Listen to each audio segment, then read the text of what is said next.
Good afternoon, ladies and gentlemen, and welcome back to our brief hiatus from Why Bother with your host, John Szablewski, the podcast that didn't need to be made by the host who really didn't want to make it. I am happy to be back with you after a few weeks of taking a break with a wonderful guest today. Aaron Daniels, the filmmaker, the professor, the great guy, the contributor to all things arts related. I'm very excited to talk with him today about his brand new documentary that premieres on July 21st on Apple TV, There's No Such Thing as Ghosts. So without further ado, I'd love to welcome my new friend and great co-host today, Aaron Daniel. How you doing today? Hey, I'm great. Thanks so much for having me, John. I am so happy that you are here. You know, I've had a lot of goodness coming from Buffalo State, and I have another great guest from Buffalo State College, and I cannot wait to talk to you about your project, about your career as a professor, and all good things film. So I hope you're ready, because I've been waiting for a while. Good. So I want to hear a little bit about you, starting out probably at the beginning. How did you get here? Why filmmaking? Why being a professor? Let's just start a lot about you. Take it away. Well, it all goes to storytelling. It all goes back to storytelling. You know, I grew up in the South in North Carolina, and I grew up singing gospel music. My family would gather around, my dad playing the guitar, my mom playing the piano, and we'd all sing together. And a lot of the old gospel and country songs in the South were really just story songs. And I always got so excited to hear the stories of the songs that my dad would sing or my grandparents would sing, old folk songs. And I loved it. And, you know, I thought I was going to grow up and be a gospel singer because I grew up doing that. And when I got to college, I went for music, and I said, oh, I'm going to be a gospel singer. They're like, well, you can't major in that here. So I started off as a classical voice major, and then I fell in love with musical theater because my voice professors said, listen, gospel, there are a lot of similarities between the projections of gospel and music theater. You should try it out. And I auditioned. I got into a show troupe, fell in love, ended up making that career, and became a performer. And after a while of performing, I fell in love in a show, and I wanted to stop performing because I wanted to marry the woman I fell in love with and stop moving I used to move all over the country. And I thought, well, I'll go into film because I had edited as a hobby and it seemed really fun. Maybe I'll go back to grad school for film and do that. So I went to grad school for film, and I kind of had this inner conflict. Who am I? Am I a singer? Am I an actor? Am I a filmmaker? And because I loved all of these things, and I used to could say, oh, well, I'm a singer, or oh, well, I'm an actor, and then now I'm a filmmaker. Oh, what's that? And I finally realized what probably everyone else does through just common sense, that what I love is telling stories, and what I am is a storyteller. And even as a professor now, you know, I love coaching other people to tell great stories, but in a way, teaching is telling a story, right? Because most of the things we do can go back to story. So I'm a storyteller, and I've done that through song, through acting, and then eventually through film and television, and as a professor across the country. Started in North Carolina, moved here from California. I worked for a while as an editor in Chicago, and acted kind of all over the country. That is awesome. You know, I always thought, because, you know, I think we share a similar story, you know, storytelling, right? It's funny. We share storytelling, right? But yeah, you know, theater and performing, I love it. I do it as much as I can in the Buffalo area. And it's just so interesting how many of these skills work in these other disciplines, right? It's not just, you know, people think, oh, performing is just, you know, going out and tap dancing or projecting and talking loud. But no, it's taking these written words and making something out of them. So whatever facet you need to do, that's fantastic. So can we talk a little bit? Well, because, you know, I'm interested now about your performing background. Do you remember the first show that you were in? The first show, I think I was Ebenezer Scrooge in my middle school production of A Christmas Carol. And that is the first show that I remember doing in front of an audience. Oh, that is so cool. That's a great story too. And you know what? There's a lot of responsibility in that role. So that's great that you had that experience to be one of the most talked about people in literature, right? Very That's right. cool. Okay, so you talk a lot about music, you know, being a singer. I know I've actually seen you perform with the Buffalo Choral Arts Society. So Oh, that yeah. was a really I used to go every year to their Broadway concert. They would do at the Riviera in North Tonawanda. So Great. now that I'm putting all this together, I remember seeing you perform. I hope it's not creepy or anything. Oh, no, no. No. They're such a great group and such a wonderful group to be a part of. And another fun fact where we kind of get tied in a little bit is you were in a production of Moon Over Buffalo that was at the Lockport Palace, if I do remember correctly. Right. I feel like I'm Howard Stern here digging all this stuff up. And like a month after you guys did your production, I was in a production of Moon Over Buffalo at another I remember theater. seeing that on social media. Yeah, so You that's a my great wife show. was pregnant in that show, and it's if you haven't seen the show, it's a slamming doors, running around, crazy farce show, and she was very pregnant, and she was Charlotte, so she was the lead female, and she had a very, very heavy role. And she would go out, and I think she's amazing and would be hilarious. And she would slam a door, and backstage she would almost vomit and lean and lay until it was time for her to run back on the stage and start doing the next, whatever the next scene was. So it was a really interesting. So our daughter, who's turning 1 this coming week, that was her first show because she was in her mom's belly for Moon Over Buffalo. You know what I love so much about that show too is that first of all it's exhausting for everybody involved, and I have to laugh because I played Howard, and the funny thing Great. about that it is great. And I remember the tech week of doing that show, and there's a scene where Paul and George is obviously has hit the liquor, and which he in the coffee pot, and he gets pulled into a closet, and he reaches out of the closet and pulls Howard into the closet. Well, that week, right before we opened, I jumped back out of the closet and I fell, just fell right out, Yeah. and I was like, oh my god, I couldn't breathe. I was like on the ground. I was like, well, I got to get up because we have to move on. We have to move on. I went back after that scene. I think I sat in the green room. I was like, no, but don't even come over here. I need a minute. But oh my goodness, that's such a great show, and I don't think it gets the credit it deserves and how difficult it is to do that show. But you know, I agree. there we are. We've both done it. All right, so storytelling. Do you remember the first film that you saw that you said, you know what, I think I really want to do this. I really want to make filmmaking a part of my life and who I am. Yeah, this is kind of a loaded question for me because I did not grow up wanting to be a filmmaker. I grew up wanting to be a stage performer, and honestly, I loved movies. I was the kid who would stay up as late as my parents would let me and watch everything I possibly could. So I've always loved movies. My very first job was in movie theater, and so that was where I worked for my first job at one of those 50-cent movie theaters back in the day.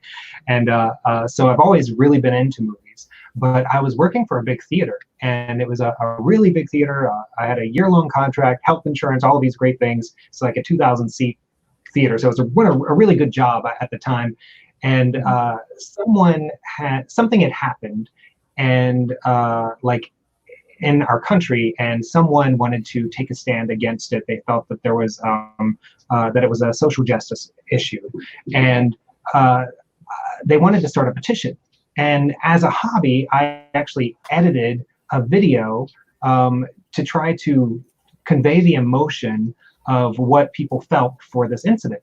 And I showed it to the house manager, and the house manager said, we want to put this on the big screens during intermission of the theater to have to show people what's going on and to see if we can get support for this. Well, I always thought of stage performing as the most I thought it was the really, in my mind at the time, the only way for me to really connect and feel the energy of the people that are participating in it as an artistic event. Because a live performance, it's real, there you can feel it, it's crispy in the air, and it felt to be so engaging and so different than any other art form that I'd been a part of. And so I never thought of film that way. And then the first night that they decided to air this thing that I put together, I walked over an intermission to the curtain and I looked out, and it was a full house, hundreds of people. And as this video played on the big screens, I saw people start crying. And then I saw people start clapping, and then they started standing up because they were so moved by the cause that eventually everybody was standing. And I could not believe the impact that something that I had created on that visual medium of film or television could have on so many people. And then for the rest of the season, every night to see the same reaction. You know, as a performer, I do a show and it's done after months or weeks or a year, but this could be in perpetuity and continue to impact people even when I'm not able to do that live anymore. And I know this really isn't an answer to your question because you're asking what film impacted me, but that experience is what made me want to do film. It was the first time that I understood, and once again, something maybe other people with more common sense than me would have understood just by liking movies, but it was the first time that I personally understood how impactful that was. I mean, my favorite movie when I was a kid, I watched Empire Strikes Back and Indiana Jones and the Temple of Doom every day after school on a VHS recorded cassette until it wore out and it was nothing but static. But so, I mean, I've always loved movies, but that was the moment that I realized this is something that I think I could do. That is so cool, because I think that no matter what creative avenue you take, whether it's performing, filmmaking, music, what have you, there's always that one moment that it clicks and it says, this is what I need to do. This is what I want to be a part of, And I think that all creative people in general share that aha moment where it's like, right. Yes, this is what I want. And it's so cool that you were given that opportunity to showcase a story that you wanted to share and see people actually be moved by it. I think that is a testament to not only what you were able to accomplish, but what the filmmaking medium has the potential to do. So that's fascinating. So you as a filmmaker and a documentary filmmaker at that, what draws you to the stories that you want to tell? What about it is so fascinating to you that this story needs to make it out there? I have very strong opinions when it comes to filmmaking, period, obviously. It's what I do for a living, right, is preach it. But my definition of truth is very important. The definition of truth, period, is important to me when it comes to documentary film. And I have a narrative film degree, but I ended up working on a documentary for National Geographic back when I first started working in television. And I think I just kind of fell in love with the medium in grad school. It won't be the only medium that I do both, but sure. I think my passion for documentary is ideas of truth. And I love all different types of documentary filmmakers, and I don't like all different types of documentary filmmakers. So I love to watch them all, like Werner Herzog. Werner Herzog is a documentary filmmaker who has a belief in what he calls ecstatic truth. Meaning if you as a viewer feel the truth, I'm telling you the truth. So he will lie to you in a documentary film and have people act out things that they're not really saying or meaning and direct it ahead of time like a narrative, and actually do things just for emotional effect or to affect you emotionally that is not truth in itself. He believes truth is in the feeling, and if you feel the emotion of the moment, then you're experiencing truth, and that is a documentary. I hate that definition. I love some of his films. Grizzly Man is fantastic. It's a great documentary. I don't like his definition. I don't agree with it. And you can actually watch Werner Herzog get shot on camera. If you look it up, he got shot in one of his interviews and just kept interviewing because he's like the super tough German dude that just does, like, it just goes on forever. But my favorite style has always been Pennebaker and Hedges type style, which they made a film in the 90s called The War Room that follows the Clinton campaign. And they use what's called a cinema verite style, right? A fly on the wall style, where they just have a camera in the room, they cut it together, but they rarely interview or ask any questions. I think that feels so real. It's very hard, and you have to have a lot of time to make that style. My documentary that I just made, there are interviews in it, but my idea for truth in the documentary is to show the truth of my subjects more so than the truth of myself, because we all come into everything we do biased and with our own idea of truth. And when you're talking about the supernatural and ghosts, I mean, we all have different beliefs, right? Some of us believe, some of us don't. I made sure that my crew had a mixture of people with different beliefs, not only in the supernatural, but also religiously, because I come from one religious background. I have a Christian background, so that's going to taint my belief, how I observe what I'm watching. So I brought people with different beliefs than me, and not just the same beliefs.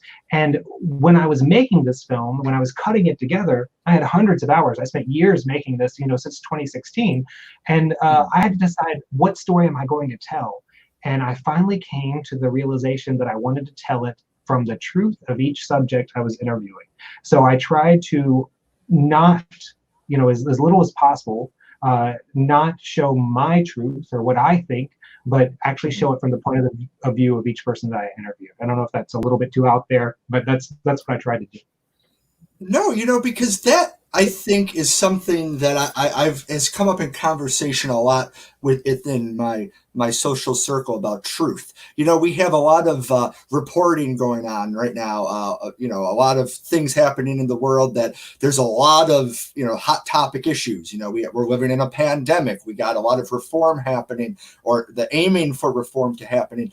And I don't always necessarily know if truth is something that people are aiming for, and it's interesting to hear that, you've set that as a standard, the truth, whether it's the subject's truth or whatever you're setting out to do, that's what you're aiming for. And that is an admirable quality, in my opinion, because as somebody who always believed himself to be very media literate, I can tell you right now that we are living in a time where I spend more time questioning myself, like, what did I just read? I'm having a difficult time understanding what is happening, because there's so much out there. So it's interesting to hear that, and I appreciate that in you doing so with your project. I believe you'll never have absolute truth in media, and because of that, you always have to make a choice. I mean, obviously, editing every cut's a choice, but even if you have one camera observing everything, that camera is placed in a certain place with a certain lens,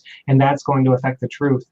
And the first time, there was a time that I got mixed up in a story that became a nationally covered story by the Associated Press. And I remember that when that story hit, I was living the event, and then the Associated Press line came through to the place where that event was happening, and I looked up the story of what I was living at that very moment, and it was not accurate. It was not 100% accurate. And I've always, I would always watch the AP feed as like, that's the actual truth, and that's when I realized that there's never absolute truth in media. So we have to decide whose truth we want to listen to, and how are we going to absorb that truth, and what truths are we going to compare it to form our own truth. That is so deep. that is so incredibly deep right there. I could see that on T-shirts. You should coin that right now. That's retirement. Has retirement written all over it for you. So well, it's interesting that that we're talking about truth. So your documentary that you've been working on for the last few years, there's no such thing as ghosts.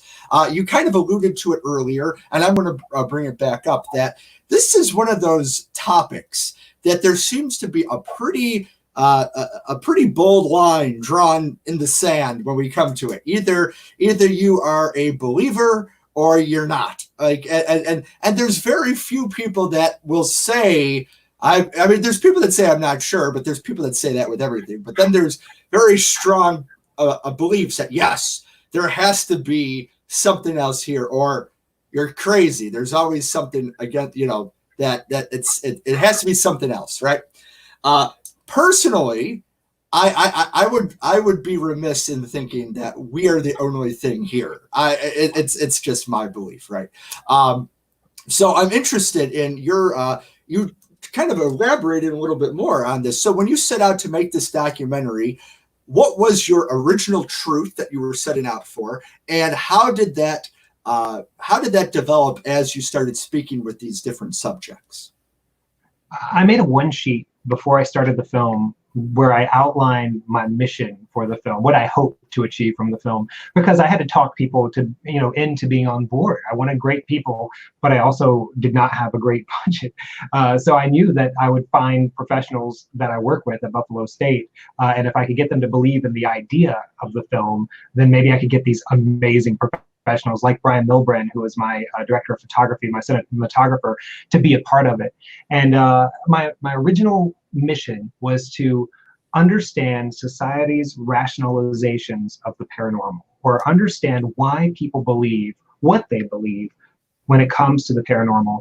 And it goes back to my childhood. My parents had very similar religious backgrounds. They were both very similar culturally, but my dad would always say, there's no such thing as ghosts, when I would ask, and my mom would never answer the question. She would just look and not answer. And I always wondered, how come they don't say the same thing, as a little kid. And when I moved to Buffalo, to Western New York, which was in 2015, I was finally in a place. Southern California, in my opinion, wasn't the place to do this film. But in Buffalo, everything's, because there's so much history here and things are old, as opposed to Southern California where things are not as old. I thought, well, there's so much history here. I read a book called 500 Years of History, and it was a history of ghosts. And I read this to understand society's history of their belief in ghosts for the past 500 years. And the seance was invented only an hour and a half from here in Western New York, and so a lot came out of this area. And so my original goal was just to understand why people believe. I didn't want to make a ghost hunting show. I didn't want it to be reality TV. I've worked in reality TV. I wanted this not to be that. And I wanted to find out why. And obviously, all you can have is a question at the beginning of the documentary. But until you live the documentary, what makes it a documentary, unless it's a historical documentary, what makes it a documentary is finding the story along the way. So I feel like that was my original intent. Along the way, I think I ended up finding some different stories that I told. That's fantastic. And, there's that saying that a movie or a film is made three times, in the pre-production, the production, and the post-production. Right. I know from my small experience in documentary filmmaking, which was only in college, sometimes it's difficult just to get people to open up. That trust between the interviewer and the subject. So could you talk a little bit about some of the challenges you faced on this film and how you overcame some of them, maybe with finding subjects or maybe with budget concerns or stuff of that nature? Sure. Yeah. Relationships are definitely key. Building a relationship with your subject is super important. I love people. I really, really love people. I'm not one of those people that some people come from that point of view. I really don't like people. I'd rather not talk to people. I'm kind of the opposite. I usually think the best of you possible, unless you prove me wrong right when I meet you. I just assume that you're wonderful. I've had weird things happen because of that, like cars stolen because I just handed somebody my keys because they asked to put something in my, but I would rather think the best of people from the beginning.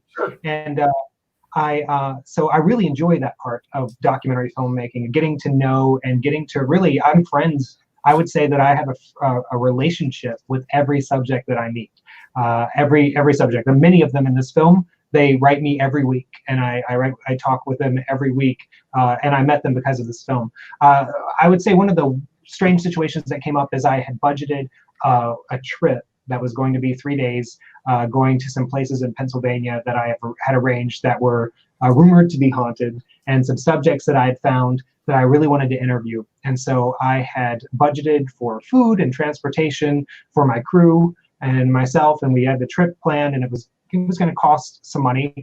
And as soon as I got everything planned and finalized, one of my locations had to cancel on me because of something that came up, and it was one of the locations that I had planned on being a big part of that weekend. So when that happened, what you do in our business is you find a way to cover. And I immediately started searching up I had a book. We were going to the Pittsburgh area, and I had a book of the most haunted places in Pennsylvania. I did searches, and I finally found this hotel that had been in several of the paranormal reality shows like Paranormal State, and a lot of people said that this place had some weird energy or some weird thing going on, and that it was a place to investigate. And I thought, well, what a great place to talk to the subject. The woman that owned the place, her name was Peg Knickerbocker, and the hotel is called the Knickerbocker Hotel. The hotel is empty and not running as a hotel. She has floors of the hotel with rooms. All the rooms are completely decorated and filled with these antiques and dolls that people think are haunted that they give to her. And she lives by herself in the hotel in an apartment in the bottom of this big empty hotel, and sometimes allows events to take place there. Otherwise, it's this big, empty, full of antique hotel that's there. And so I called her blindly, and I asked if I could make her a subject for my film that weekend. And I could tell she was skeptical because she had been burnt by reality television. Reality television, if you don't know, is a lie. I know you know this, but anyone listening, reality is a lie. I worked in reality. I love the lie. It's narrative storytelling. It's a different type. I loved to edit it. It was fun. Yeah. The show was made in the editing room. But I promised her, I said, Peg, this is not a reality show. I will show you truth, and I will not make you into a subject that you're not. And after some consultation, and she researched me because I had some credits, so she researched, and once she found out I was legit, she agreed to let us come. And that location ended up being probably one of the biggest stories in this film. There are 3 big stories that we kind of cut between, and that's a really big story in the film. So it just goes to show that sometimes the unexpected can become the greatest part of what you're doing in an art. And especially in the art of film, being ready for new ideas when old ones fall through is super important. Sure. Now, this picture here, is this one of the hotel rooms at this you're referring to? Yeah, so this is a picture inside the Knickerbocker Hotel. This is a little bedroom on either the 2nd or the 3rd floor. And you know what's interesting about this image here? You can see the doll on the bed. She has this room and some other rooms just filled with dolls. And some dolls are dolls that people felt were possessed and haunting them, and they wanted to get them out of their houses. And Peg loves dolls and believes that the energy put in the dolls is what causes these. Her belief is that that's what causes these scare moments with the dolls, and she believes that if she loves them and shows them affection as objects of value, that they will lose that and become something that's worth keeping. And so this is a room filled with dolls, and one of my crew members, my audio recordist for one of our trips, slept in this room. And in the film, we show an experience that he had in this room that's pretty interesting. Oh my goodness. I have to tell you, I have to give you a lot of credit, because I look at that room, I'm just creeped right out. I'm like, I don't know if that's for me, but no, that's great. So that's a very interesting situation.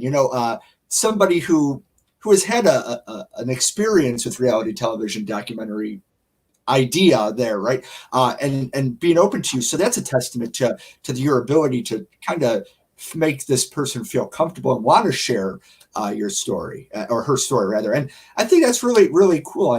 And would you say that when it comes to picking your subjects, that when you approach somebody, there is that little apprehension, or are there most people like, oh yeah, I'd be really happy to talk with you? How does that usually work out? Almost always there is apprehension at first, because usually if it's a subject that you think people will be interested in, maybe maybe other people have been interested in the past and have not treated them with the respect they deserve. And then if they're not someone who's experienced this before, then it's so brand new to them that they're nervous about it. So you really have to come at it not as if you've hired an actor in, which is different because they're there to do what you're having them do, but as if you're meeting somebody. I mean, it's a first date whenever you meet them, and you have to see if there's chemistry there. You have to see if they're willing to let you in, because if there's not, then they're not going to be an interesting subject. And sometimes you have to do a 2nd and 3rd date before you know if they're going to be a part of the film, because you have to see if a relationship forms that will be workable for the film. Peg Knickerbocker, I she was very skeptical at first on the phone.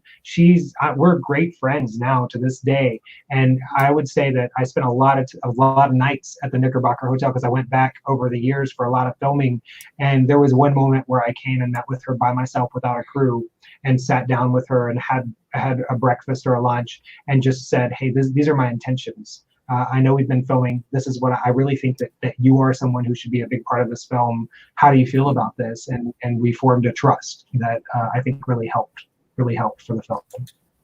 Definitely, definitely. You know, I don't know if you've ever seen this, but a few years ago there was a when Jerry Lewis died, the Hollywood Reporter had issued or posted an interview that they had done with him, and I think at that point in his life, when they had done the interview, he was either completely finished with talking to people or what, but it's like a 7-minute clip where he's not answering anything. He's yelling at them. It's like, you just got to get on here. I do. and I remember, hard. Oh yeah. And you know what? The guys that were asking the questions, they gave it their all. And he was not giving in. So, yeah, that's another thing. Is everybody has bad days too, you know. So you also have to be willing to try a second time and a third. You know, obviously with Jerry Lewis, just to get that sit down time with him was a huge deal. That wasn't going to happen again, and then by then maybe he was finished. But I think that when you're approaching a subject, you know sometimes you have to try more than one time. I'm very persistent. One of my mentors in grad school said that I'm the nicest, most friendly, passively aggressive, determined filmmaker that he's met, because I am super aggressive in wanting to get things done. I believe in being friendly, and I'm not going to say, hey, you have to do this, but I'm going to try my hardest, and you're going to really have to turn me down for us not to work together, because I really want it. And sometimes you have to have that in what we do. Sure. You know, you probably make a great salesman. You know, get those sales numbers up, get those quotas met. You know, I'm going to keep going. I worked in sales as an actor. That was my in-between show job. I worked in sales for a long time. My grandpa was a carny, so I really credit it to him, because he was a carny way back in the day, and he lived in tents and traveled with the carnival, and they did the ring toss. And his job, you know, he told me, he said we would turn the numbers, we would do the things that we would do, and he was a carnival worker, and he grew up doing that. So it's kind of in my blood. Is that a little bit creepy for me to say? I got carny in my blood. Well, you know, it's anything, you know, life, you and I learned this, and you know, I learned this as I get older, that your life has so many different experiences that you can turn to at times that are going to be helpful. You know, I think you would say the same thing with you, where you have all these different experiences that if anything were to happen, you would be able to be okay. You know, same thing with me. You know, I worked, and my girlfriend will attest to this. Because she was working on my resume for me for something I was working on. And she was like, I cannot believe how long this resume is. And I said, well, we'll never starve. So it's like, so let's talk a little bit about your choice in telling a story, this film, There's No Such Thing as Ghosts, as a documentary, and not just as taking some stories and writing it as a narrative film. So where did the choice come to do that?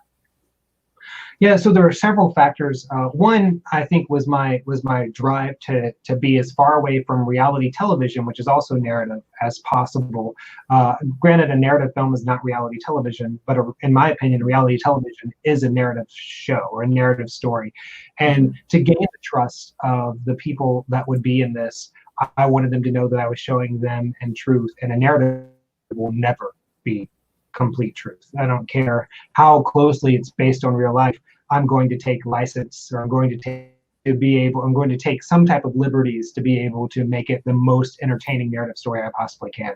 Also, budget narratives super expensive, and it requires contained spaces with actors that know how to look like they're being truthful, which is what good acting is, right? Looking like you're true, in my opinion. And I think that a documentary, you're actually looking at the truth. So it's a lot more more goes into the acting process. I wanted a lot more to go into the fact-finding part, which is, I wanted to put the time. I have hundreds and hundreds of hours of interview footage that I would not have been able to do if I was then making a narrative after that. So I love narrative film. I had planned on my next, I've got this narrative film that I want to do soon. But for this, I felt documentary was the best style. Very cool. And that's a really good way of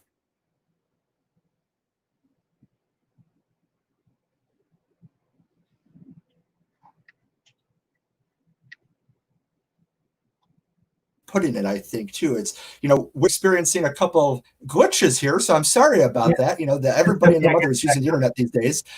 To our viewers and our listeners, we are still here. We're not leaving you, I promise. All right, so I think that's really interesting. Now, when you were pitching this idea to professors and your colleagues at Buffalo State, what would you say to people who may be a little skeptical about the content idea, who may not necessarily believe or accept the fact that there may be supernatural elements? And how do you get them on board? How do you use your persuasion to get them on board?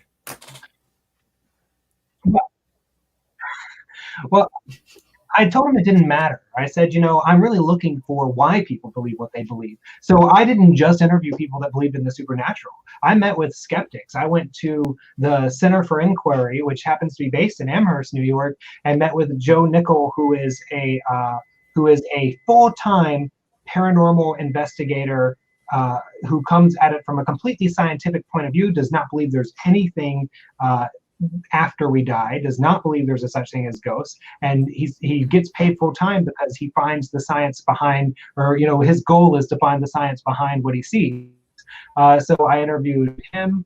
I interviewed a professor of and chair of psychology at Carlow University, who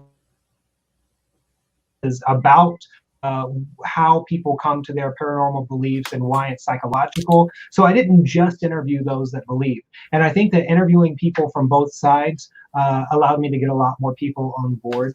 I also did take a very cinematic approach to it. So when I was looking for crew, I made a look video, and I used clips from camera styles such as the first season of American Horror Story for my wide shots, color palettes, images, and when I met with my initial group that I was trying to persuade, I showed them the look and the feel and the style I was going for. Pitched it from a cinematic point of view, and then pitched it from skeptics' point of view, so that they knew that I would not just be looking at one side for this film. That's great, and I think that probably helped you in the long term, because you were able to get the aces in their places so that you could get the best work out of everybody. So that's awesome. So you make this documentary, There's No Such Thing as Ghosts, and it's going to be available starting on the 21st of this month. And Can we talk a little bit about the process to have your work made available on streaming platforms and for sale within the Apple TV realm? How did that work? Yeah, I appreciate you asking that question. We don't talk about this enough, I think, in the academic side. And I do think that it's important, and I try to include this in classes, but distribution is such a big part of what you do. I love my art and what I do, but I also like to be able to pay for food and eat. And I believe that it's great to be able to do both. So figuring out distribution was a really big part for me, and I had to decide whether I wanted to go with the self-distribution route that a lot of people are doing now via Amazon Prime, things like that, or if I wanted to try to get my film picked up by a distributor. And I really was interested in having my film picked up by a distributor. I did the film festival circuit, and I won some awards at film festivals. And when I won these awards, there was one festival where I won top prize, and I won a distribution deal. And when I won that deal, I was excited, and then I looked at the deal, and it wasn't a good deal. And so I did a lot of research into what is a good deal. And I actually happened to be watching a documentary on Hulu a couple months ago, and I thought it was great. And I was so interested in it. It's called Hillbilly. It was about this progressive feminist who was from the Appalachian Mountains, who wanted to go back and explore what the word hillbilly meant to her people who were very different than her. And it was just showing these two different, this conservative worldview and this liberal worldview, and how do they coexist, and where do we get our idea of hillbilly? It was great. And I thought, man, this movie's so good. I love how they're telling the story. I wonder who made this film. And when it went off, I saw the logo, and the logo was for The Orchard. And I remembered that their logo I had seen in front of so many films that I enjoyed. So I looked them up, and I saw that they had recently changed their name to 1091, that they were a huge company. They used to be a subsidiary, a sub of Sony. Now they're on their own, they're big. And I was like, man, if only they could distribute my film, that would be so cool.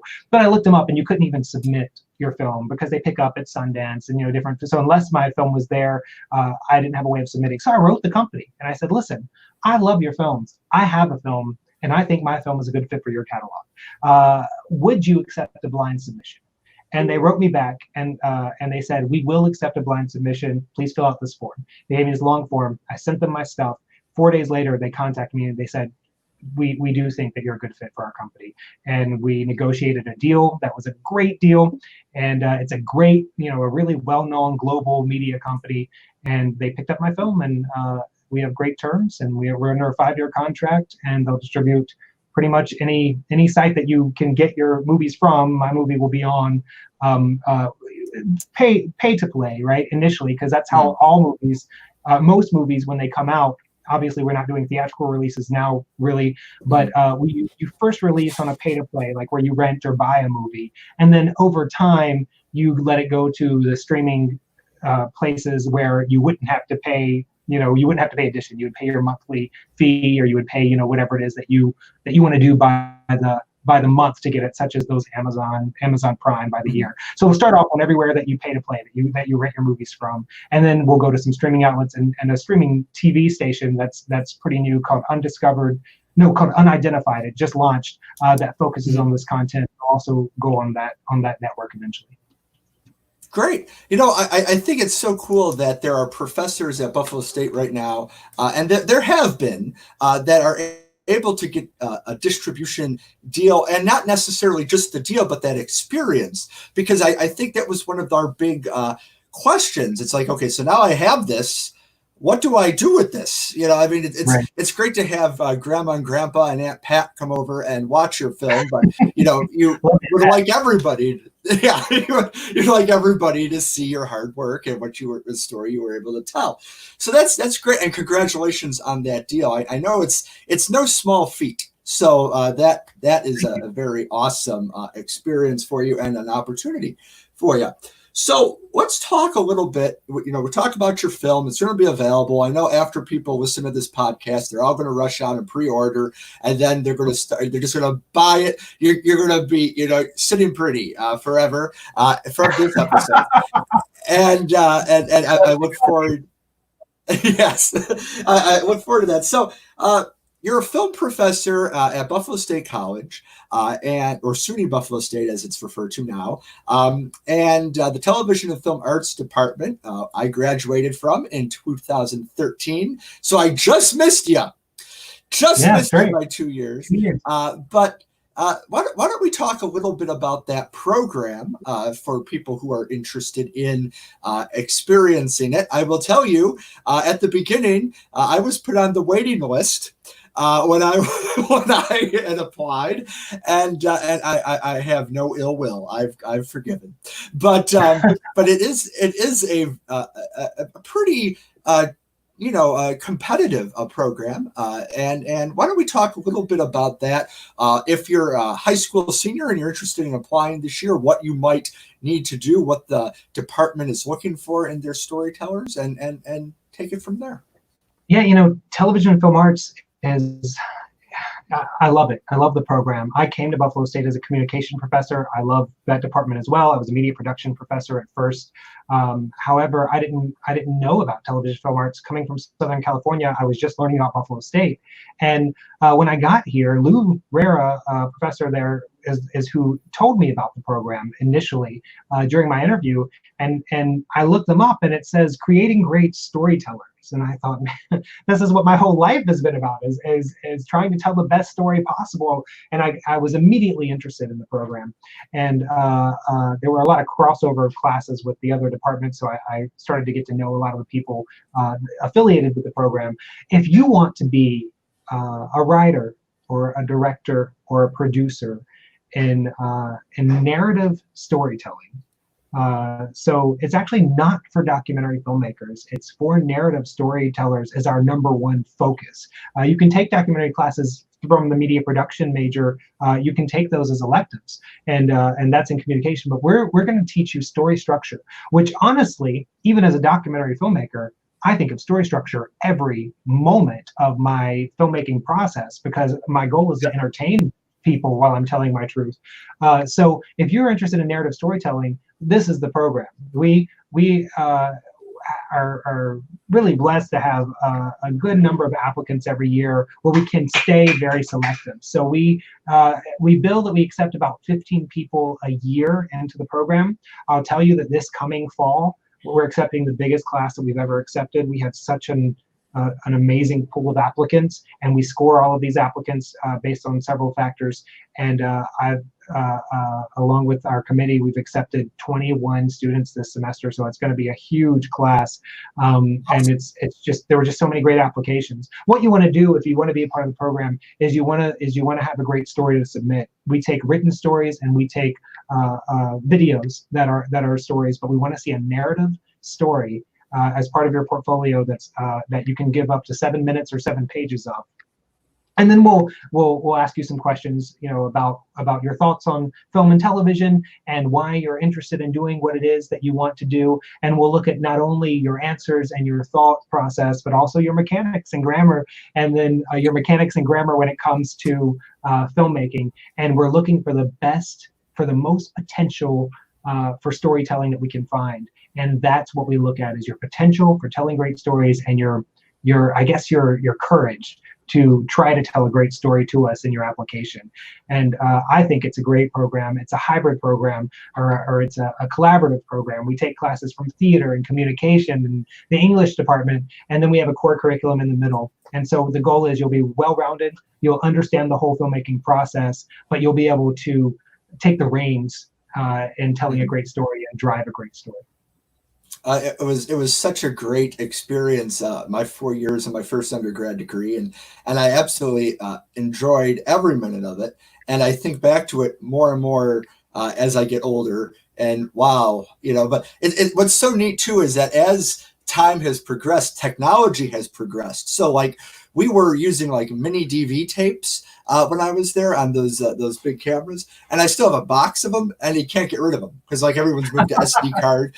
I'm like, what do I do with? I kind of just put them in the relic box for something Right. that I could refer to one day, So it was great, but now that the DSLR and even the iPhone has these picture quality capabilities that didn't necessarily exist 7-8 years ago. There's so much potential out there, and there's so many platforms and so many ways to do what you love to do and tell those stories. And I think that is fantastic. And I think that the TFA program was ahead of its time when I took it. And we were learning these awesome skills that you don't necessarily you take for granted at the time, but then as you've moved on through your life, being able to communicate, work with people, create stories, sell an idea, pitch. I remember we would have a reality TV show pitch luncheon once a year, and we would have Marcy Muley come in, and we'd have a minute. We still do it. Awesome. And you know what? I have to tell you, the first year she did it, I pitched her an idea. She loved it. She asked me for a treatment. And I went home that night. And I was like, oh my God. And I'm still waiting for it to be bought. But anyway, it was a great experience, and I sure hope that the students that are in the program today and future students understand the opportunities and what an awesome opportunity it is. I mean, I was introduced to the Toronto Film Festival. We went to the Tribeca Film Festival. Yes. I New York City was great. The Writers Guild, a lot of awesome opportunities, lots of awesome opportunities to work on film in Buffalo. So to the future students and to the current students, don't take it for granted. Take every opportunity you can, because it's definitely worth it. And don't worry, I will waive the fee for that endorsement. I'm happy. I was going to say I'll pay you after, but that was pretty great. But I agree. Yeah, well, thank you. And it's just so good. And I'm lucky because I still talk with a lot of the people that I went to school with and the professors who are there. So every now and then I get to still see what's going on, and it's really nice to see where the growth has happened and where we had some opportunities for growth, and we actually have seen that happen. So that's fantastic. I got two more questions for you, and these are more opinion questions about Hollywood in general. I have to be honest with you. When I was in TFA, I was more excited for television, the television aspect, the narrative. At the time, Breaking Bad was like the big television show on, and it's still a great show. And you know what? I hate to say it, but I think they topped themselves with Better Call Saul. I'm like, wow, I didn't think you could make it any better. It's so different, but it's a great show. It is. What are your thoughts on Hollywood, the area we're going, and television right now, the entertainment industry? Are we still on a golden age? Are we maybe kind of needing to get back to basics? Where are we in your idea, and where would you like us to go? I love what streaming television has done for television. I think that, and this is obviously just my personal opinion, and you're the first person to ask me this question, believe it or not, in a long time. I think that streaming television has morphed television and movie into this new medium, which is unbelievable, where we have this binge culture, and we can make an episodic show with, let's say, 10 episodes that has the feel of a 10-hour-long movie, because we don't have to wait a week and recap or remind you as a viewer of everything that happened in the past week, not only through the recap, but through subtle clues that take up time within the content of the television show, because we know that you're going to binge it. So therefore, we can just move the story forward and give you more details and more information and more experiences in the same amount of time. And we also, because of streaming culture and the way that we do critics and reviews, and but also censorship and ratings, we can also maybe go in more depth to a story without having as many concerns for things being censored because of their spot on broadcast television. I still love broadcast television, and I love going to the movies. I love both of those things, and I want to keep both of those experiences. But I believe that we're in a new age. Maybe it's not going to be called the golden age, but we're in a new age with streaming media that allows more content, more cinematic content, and an evolution of television into this movie television animal that all goes together.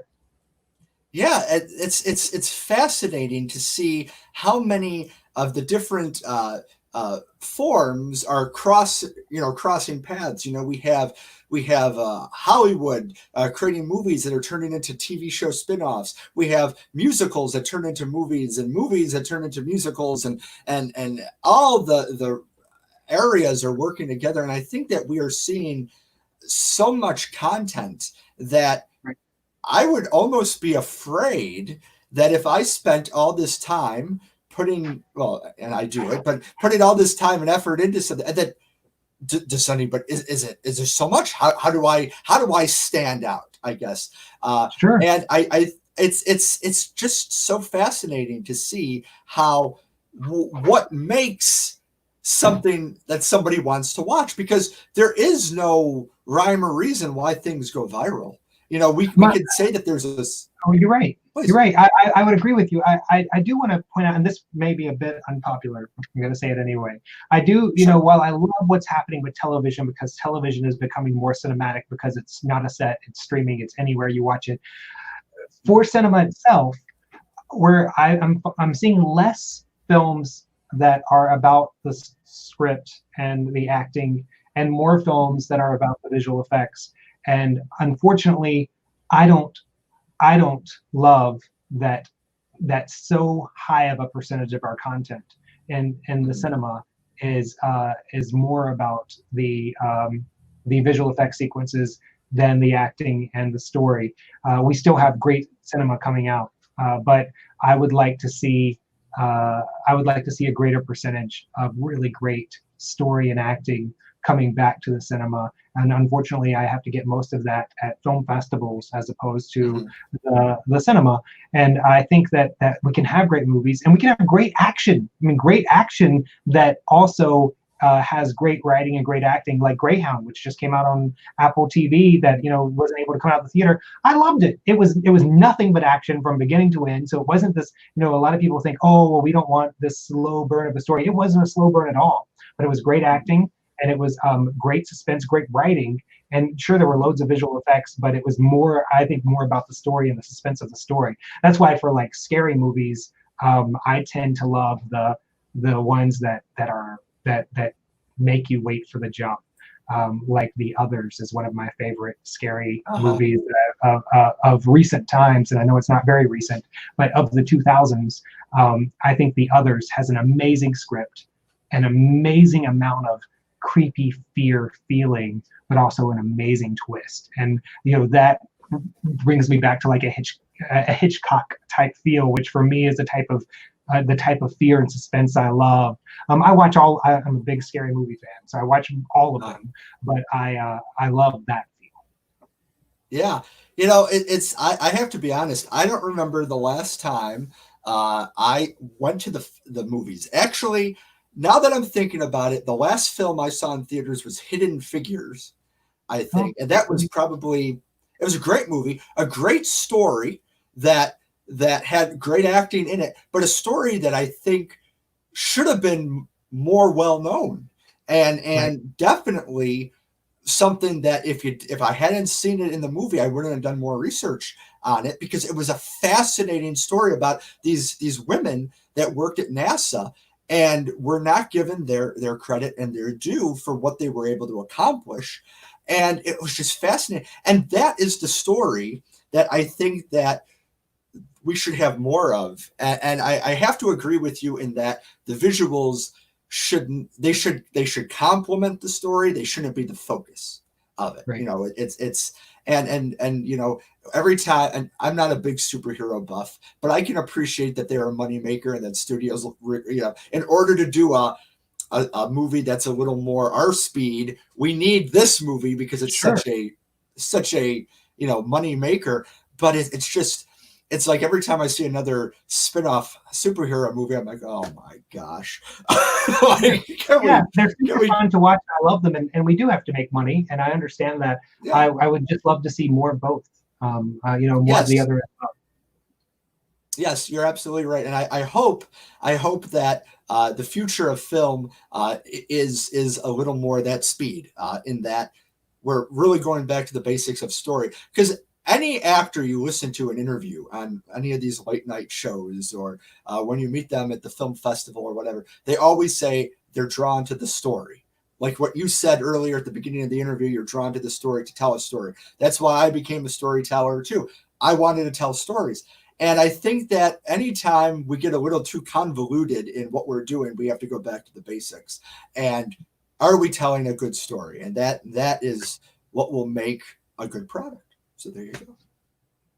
All right. Well, AD, I am so happy that I got to get to know you better today, and to talk about your perspective and your project. And I hope that you enjoyed yourself as much as I enjoyed having you on. Oh, it's been so great. Thanks so much for having these conversations and letting me come on and talk about this project that I've been so invested in. It's been so much fun talking with you about it. Great. Well, thank you so much for having you, and I'll be with you in a couple seconds. Ladies and gentlemen, today my guest was Aaron Daniels, and he is the director and producer of There's No Such Thing as Ghosts, a documentary film that's available July 21st on Apple TV and any other streaming devices, pay for play, as you would say, and it will be available for you. So please check that out. Thank you so much for watching another great episode of Why Bother. You can like and subscribe to Why Bother on Facebook and on YouTube. We are now also available on Apple Podcasts, Spotify, Breaker, Google Podcasts, Pocket Casts, Radio Public, and Anchor. And if you have anything you'd like to see on our show, please shoot us a line on Facebook or on YouTube. I'd love to hear your feedback. So thank you very much to my guests. Thanks for tuning in. And I cannot wait to see you again on another great episode of Why Bother.